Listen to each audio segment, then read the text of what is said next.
ఈ రోజున గ్రామీణ స్థాయిలో గ్రామ సభలో పెడుతుంటే రెవెన్యూ సభలు పెడుతుంటే మా స్థలాలు ఆక్రమించుకున్నారు, మా పొలాలు లాక్కున్నారు అని చెప్పి గగ్గోలు పెడుతున్నారు జనాలంతా. గత 5 ఏళ్లలో మరి జగన్మోహన్ రెడ్డి ఏమో 5 ఏళ్లలో నేను ఎంతో చేశాను, నాకు అసలు సన్మానం చేయాలి, నాకు వీలైతే మీరు శాలువాలు కప్పాలని మాట్లాడుతున్న ఇదే జగన్మోహన్ రెడ్డి గారికి ప్రజలు పడుతున్న ఇబ్బందులు కానీ ఈ రోజున వస్తున్నటువంటి వాళ్ళు పెడుతున్న కేసులు కానివ్వండి, ఇవన్నీ ఎలా చూడాలంటే సార్ ఈరోజు గత ప్రభుత్వం చేసిన అక్రమ భూములు ఆక్రమించుకోవటాలు కానీ దౌర్జన్యంగా లాక్కోవడం కానీ ప్రతి వాళ్ళు ఈరోజు బాబు గారి దగ్గరికి వచ్చి అర్జీ పెట్టుకుంటున్నారు. సార్ పలానా ప్రభుత్వంలో జగన్మోహన్ రెడ్డి గారి ప్రభుత్వంలో మమ్మల్ని పలానా ఎంపీ గారు ఎమ్మెల్యే గారు ఇలా బెదిరించి మా దగ్గర ఇలా తీసుకొని మా స్థలాలు తీసుకొని చేసుకున్నారు సార్ అని చెప్పి ఈ అర్జీలు ఎక్కువైనాయి.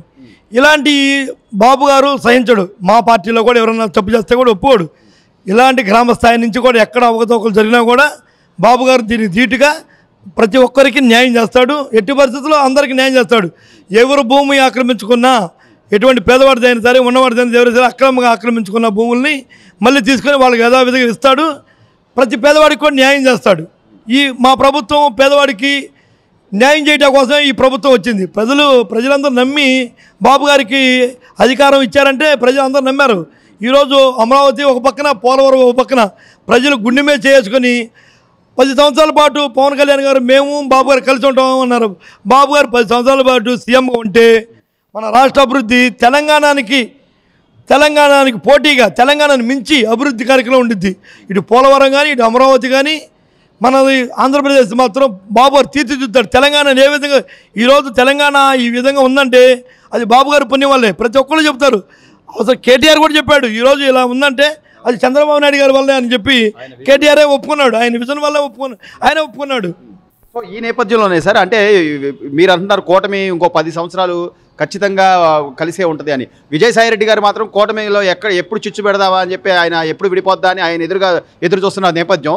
మరోవైపు నుంచి మళ్ళీ మేము 5 ఏళ్ల తర్వాత అధికారంలోకి వస్తాం, అప్పుడు దాకా బ్రతికుంటే అరెస్ట్ చేస్తామని ఆయన మాట్లాడే విధానాన్ని, అంత చులకనగా మాట్లాడే విధానాన్ని ఎలా చూడాలి? విజయసాయి రెడ్డి తన స్థాయికి తగ్గిన మాటలు మాట్లాడుకున్నాడు. అతను ఆ చిల్లర ట్రిక్స్ ఉపయోగిస్తున్నాడు. ఒక ఎంపీ అయి ఉండి, ఒక సలహాదారుడు అయి ఉండి నువ్వు జగన్మోహన్ రెడ్డికి సెకండ్ జగన్మోహన్ రెడ్డిగా ఉంటావు. నువ్వు ఆ తప్పుల్ని ఖండించి ఇప్పుడైనా మన తప్పులు తెలుసుకొని రాష్ట్రాన్ని అభివృద్ధి చేయాలి అని చెప్పి నీ తప్పులు సరి చేసుకోవాలి. కానీ మళ్ళీ మేము అధికారంలోకి వస్తాం, మీరు అధికారంలో వస్తారని మీరు అనుకుంటే కుదిరితే ప్రజలు ఇవ్వాలండి. ప్రజలు ఇవ్వాలి. కానీ నువ్వు అధికారంలో వస్తా అంటే నేను అధికారంలో వస్తా అంటే అది కుదిరే పని కాదు. నిన్ను ప్రజలు మిమ్మల్ని కాదని కానీ మీకు 11 సీట్లు ఇచ్చారు. మీకైనా ఇంకా బుద్ధి రాట్లా. మీరు ప్రజల మీద ఎప్పుడైనా సరే మీరు ప్రతిపక్షంలో ఉన్నారు. ప్రతిపక్షంలో అసెంబ్లీలు రాలేక ప్రతిపక్ష హోదానే ఉంటేనే అసెంబ్లీకి రావాలా? మాకు గుంటూరు జిల్లాలో 1914లో మన ఎక్కడ కూడా రెండు రాష్ట్రాలు కలిసి ఉన్నప్పుడు 2009 ఉభయ రాష్ట్రాలు కలిసి ఉన్నప్పుడు గుంటూరు జిల్లాలో 18 సీట్లకు గాను మన ధూళిపల్లి నరేంద్ర గారు ఒక్కడే గెలిచాడు. ఆయన ఒక్కడే రాజశేఖర రెడ్డిని ప్రశ్నించాడు. మీరు ఈ విధంగా ప్రశ్నిస్తే రాజశేఖర రెడ్డి అన్నాడు నిన్ను ఈసారి గెలవనీయకుండా చేస్తా అన్నాడు. మీరెవరైనా నన్ను గెలవనీయకుండా చేయటానికి ప్రజలు చెప్పాలి. అన్నమాట నాకు ప్రజలు ఇవ్వాలి, మీరు చెబితే నేను గెలవకుండా ఉంటానని చెప్పి ఆ రోజే రాజశేఖర రెడ్డి గారికే ధూళిపల్లి నరేంద్ర గారు కౌంటర్ ఇచ్చాడు. ప్రజలు ఇవ్వాలండి, ఏదైనా అధికారం ఇవ్వాలంటే ప్రజలు ఇవ్వాలి. నువ్వు చెప్పు విజయసాయి రెడ్డి గారు మేము వస్తే ఏం చేస్తావు, నువ్వు వచ్చేది లేదు, నువ్వు మమ్మల్ని చేసేది ఏమీ లేదు. సో ఈ నేపథ్యంలో అంటే ఒకవైపు ఏమో మీరేమో ఎంతసేపు అభివృద్ధి, అమరావతి డెవలప్మెంటు, లేదా పోలవరం, లేదా పరిశ్రమలు తేవాలి, ఉద్యోగ అవకాశాలు కల్పించాలని మీరు ఒకవైపు పోరాడుతుంటే, వీళ్ళు మాత్రం మీరు అంటే చేయని వాటిని కూడా చేశారు, లేకపోతే వాళ్ళు అక్రమంగా జరుగుతుంది, మా అక్రమ అరెస్టులు చేస్తున్నారు అని చెప్పి ఓవైపు అంబటి రాంబాబు గారు కానీ, పేర్ని నాని గారు కానీ వీళ్ళని ఎలా చూడాలంటారు సార్? మేము అక్రమ అరెస్టులు, మేము అధికారం ఉందని చెప్పి ఈరోజు వాళ్ళ మీద దాడి చేయడం అయితే మేము వచ్చినప్పుడు ఇన్ని నెలలు అవుతుంది, మేము వైసీపీ వాళ్ళ మీద ఎక్కడ కూడా అరాచకంగా కానీ దాడులు కానీ మేము ఎప్పుడు చేయలే. అదే మా బాబు గారు విజన్ అది మేము చేసి తప్పు చేసినా కూడా మమ్మల్ని కూడా పక్కన చేస్తాడు. మేము ఎంత సీనియర్లు అయినా సరే తప్పుని బాబు గారు ఊరుకోడు. అదే వాళ్ళు అధికారంలో వస్తే ఈరోజు టీడీపీ వాళ్ళు ఒక కార్యకర్త కానీ ఒక నాయకుడు కానీ బతికేవాళ్ళు కాదు, రోడ్ల మీద తిరిగేవాళ్ళం కాదు, గుండె ధైర్యంతో ఎక్కడ ఉండేవాళ్ళు కాదు. భార్యాభర్తలు వదిలిపెట్టి మేము ఇతర దేశాలకి లేదా ఇతర రాష్ట్రాలకి మేము వెళ్ళాల్సి వచ్చేది. ఈరోజు టీడీపీ వచ్చింది, ఇన్ని రోజులు అవుతుంది, ఎక్కడ కూడా వైసీపీ వాళ్ళ మీద కానీ దాడులు కానీ టీడీపీ వాళ్ళు ఎక్కడ చేసిన దాఖలు లేవు. ఓవరాల్గా చూస్తే ఈ 5-6 నెలలుగా జరుగుతున్న అభివృద్ధి ఒకవైపు, గత 5 ఏళ్లలో జరిగిన విధ్వంసం ఒకవైపు చూస్తుంటే ప్రజలు ఒక స్పష్టమైన క్లారిటీతో ఉన్నారనుకోవచ్చు అంటారా? ఎవరుంటే బాగుంటుంది మనకి రాష్ట్రం? మళ్ళీ బాబు గారు వస్తేనే బాగుంటుంది. ఇప్పుడు వచ్చి మేము 7 నెలలు అవుతుంది.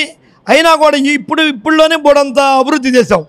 ఇంత అభివృద్ధి చేసినా కూడా ఈ వైసీపీ వాళ్ళు జీర్ణించుకోలేక ఏదో చేయాలని చెప్పి వాడడం తప్పితే ఎక్కడా కూడా మా అభివృద్ధిని అడ్డుకోవడానికి వాళ్ళ వల్ల కాదు. ఈ 7 సంవత్సరాలు 7 నెలల్లోనే మేము ఇంత అభివృద్ధి చేశాము. మళ్ళీ రాబోయేది టీడీపీ జనసేన కూటమి. ఎట్టి పరిస్థితుల్లో మళ్ళీ 5 సంవత్సరాలు కూడా టీడీపీ వచ్చింది. ఆంధ్రప్రదేశ్లో ఉన్న ప్రజలందరూ కూడా గుండె మీద చేసుకుని హ్యాపీగా నిద్రపోవచ్చు. వాళ్ళ పిల్లలకు కూడా ఇక్కడ ఉపాధి ఉండిద్ది. ఈరోజు లోకేష్ బాబు గారు కార్పొరేట్ స్కూల్తో పోటీపడి గవర్నమెంట్ స్కూల్ని కార్పొరేట్ స్కూల్తో పోటీపడి ఈరోజు పేరెంట్స్ మీటింగ్లు పెట్టి ఈ విధంగా పెట్టి ఆయన కింద కూర్చొని పిల్లలు తిన్న ప్లేట్లు కూడా ఇస్తున్నాడండి. మీ నాయకుడికి కాఫీ కూడా పక్కన అందియాలి, పక్క నుండి తీసుకుంటాడు. కొబ్బరికాయ కొట్టాలంటే రాయి పైకి తీసుకొని కొట్టాలి. తల వంచేవాడు కాదు, వంగడు. మా లోకేష్ బాబు ఈరోజు పిల్లలు తిన్న ప్లేట్లు కూడా తీస్తున్నాడండి. విజనున్న నాయకుడు అలాంటి వాడు. తండ్రి బాటలో నడుస్తాడు. తండ్రి ఒక కుర్చీలో కూర్చుంటే ఒక స్టూడెంట్ లాగా చేలు కట్టుకుని ఉంచున్నాడు. లోకేష్ బాబు ఒక విజనున్న నాయకుడు అండి. ఏదైనా కానీ స్ట్రైట్ ఫార్వర్డ్, ఎవరు తప్పు చేసినా ఒప్పుకోడు. లోకేష్ బాబు నియోజకవర్గంలో నేను ఒక గుంటూరు పార్లమెంట్ ఉపాధ్యక్షుడిని. మా నాయకుడు మేము తప్పు చేసాం కానీ ఒప్పుకోడు. మేము తప్పు చేసామంటే మమ్మల్ని పక్కన పెట్టేస్తాడు.